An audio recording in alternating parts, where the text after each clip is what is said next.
வணக்கம். இது ஐபிசி தமிழின் இன்றைய பிரதான செய்திகள். முதலில் தலைப்புச் செய்திகள். அதிரடிப்படையினரின் கட்டுப்பாட்டிற்குள் கொண்டுவரப்பட்டுள்ள கொட்டாகலை நகரம். இன்று முதல் சீமெந்தின் விலையில் மாற்றம் எடுக்கப்பட்டுள்ள தீர்மானம். டாலரின் பெறுமதி தொடர்பில் வெளியான அறிவிப்பு. ராஃபா நகர் மீது படையெடுப்பு விரைவில் இஸ்ரேல் பிரதமர் சூளுரை. நீதிமன்ற அவமதிப்பு டிரம்பிற்கு அபராதம் விதிப்பு. பொது மக்களுக்கு மதுளை மாவட்ட அனர்த்த முகாமைத்துவ நிலையம் எச்சரிக்கை. புதிய விசா முறையில் ஏற்பட்டுள்ள சிக்கல் சுற்றுலா பயணிகளின் வருகையில் ஏற்பட்டுள்ள தாக்கம். தொடர்வன விரிவான செய்திகள்.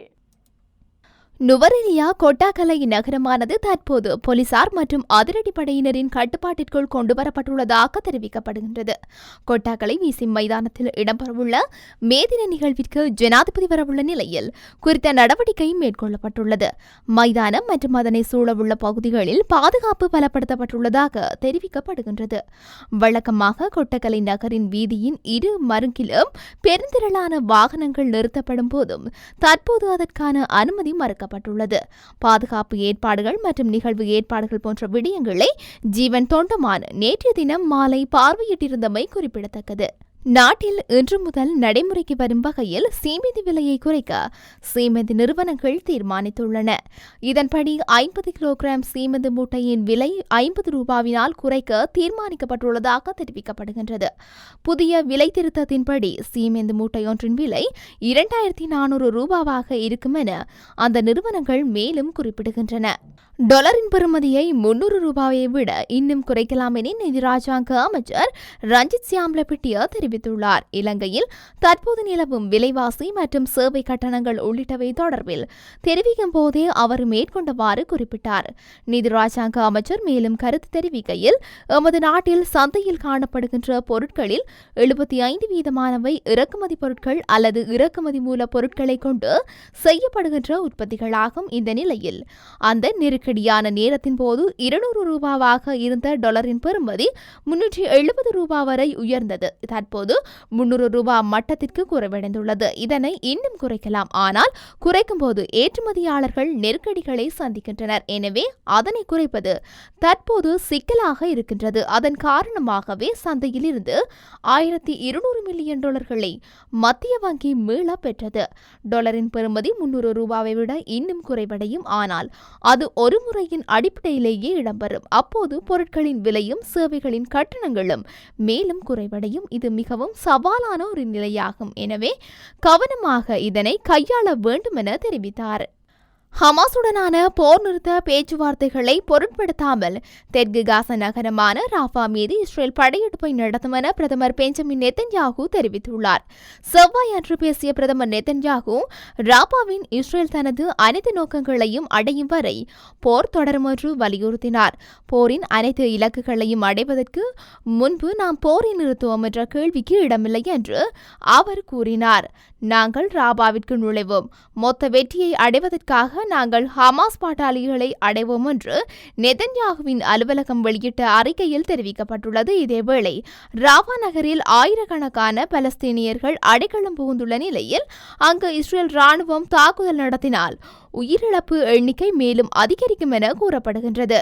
தொழிலதிபரான ட்ரம்ப் 2016 ஆண்டு அமெரிக்க ஜனாதிபதி தேர்தலில் போட்டியிட்ட போது தன்னுடனான பாலியல் உறவுகளை மறைக்க ஆபாச நடிகைக்கு 1 கோடி ரூபாய் வழங்கியது தொடர்பாக அவருக்கு எதிராக நீதிமன்றில் விசாரணை இடம்பெற்று வருகின்றன. இதற்கிடையில் இந்த வழக்கில் தொடர்புடையவர்கள் குறித்து பொதுவெளியில் கருத்து தெரிவிக்கக்கூடாது என ட்ரம்புக்கு நீதிமன்றம் உத்தரவு பிறப்பித்திருந்தது. ஆனால் அவர் அதை மீறி வழக்கில் தொடர்புடையவர்களை பொதுவெளியில் தொடர்ந்து விமர்சித்து வந்துள்ளார். இந்த நிலையில் நீதிமன்றம் அவமதித்ததற்காக ட்ரம்ப் நேற்று நீதிமன்றில் முன்னிலைப்படுத்தப்பட்டார். அப்போது நீதிபதி அவருக்கு $900 அபராதம் விதித்து தீர்ப்பளித்தார். மேலும் நீதிமன்றம் உத்தரவை மீண்டும் மீறினால் சிறையில் அடைக்க நேரிடும் எனவும் எச்சரிக்கை விடுக்கப்பட்டுள்ளமை குறிப்பிடத்தக்கது.